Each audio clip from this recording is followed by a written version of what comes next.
बंधुगण, आज आम ए भिडियो माध्यम जानिबा चपल केउं दिगरे आपण रखिले यह अशुभ होता है। यही दिगरे भूल रे भी केबे रखंतुनी चपल। आसंतु जानिबा ए भिडियो माध्यम कौन रही। घरे रहुतिबा प्रत्येक वस्तुर आकार प्रकार सहित रहुतिबा स्थान और दिग विशेष रूपे घर उपरे प्रभाव पकाई थाए।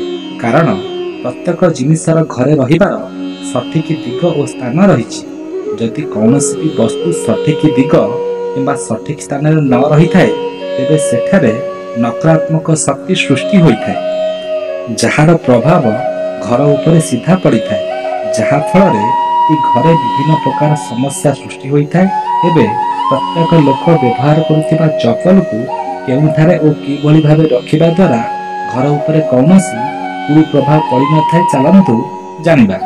आमे जोता किंबा चपल को बाहर अनेक स्थान को माड़िकी जाइथाउ, तेणु सेठाकार नकारात्मक शक्ति मध्य आम चपल द्वारा किछि आसी जाइथाए। तेणु बाहर को माड़िकी जाउथिबा जोता और चपल को घर बाहर रखंतु। सेही चपल को घर मध्य को आणंतु नहीं, कारण घर मध्य को जोता चपल माड़िकी आसीबा द्वारा घर स्वच्छता और पवित्रता नष्ट हो जाइथाए। जेउ घरर लोक माने चपल को न सजाड़ी असजड़ा करी फोपाड़ी रखि थांती, चपल गुड़ी को एपट सेपट किंबा गदा करी रखि थांती, सेही घर उपरे शनिदेवकर अशांत दृष्टि पड़ी थाए।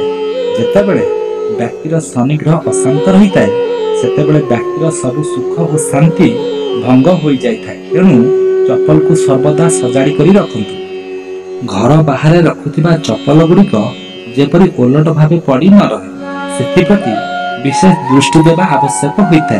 कारण चपल ओलटी पड़े स्वास्थ्य समस्या सह अन्य समस्या मध्य देखा जाए। अव्यवहृत चपल अर्थात जो चपल को आपण व्यवहार करूना से बड़ी जोता और चपल को घरे रखंतु नहीं। से बड़ी अव्यवहृत जोता चपल को घर बाहर कर दियंतु, नचेते सही स्थान रे नेगेटिव एनर्जी सृष्टि होई घर परिवार रे अशांति माहौल देखा जाइଥାଏ। उत्तर पश्चिम कोण दक्षिण पश्चिम कोण रे चपल रखिबार श्रेष्ठ स्थान होइଥାଏ। कला रंगर जोता किंबा चपल सबुठारु श्रेष्ठ होइଥାଏ।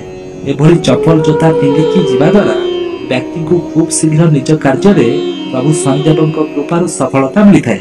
आशा करूछु बंधुगण आपनकु एई खबरटी निश्चित भाव में भल लगे।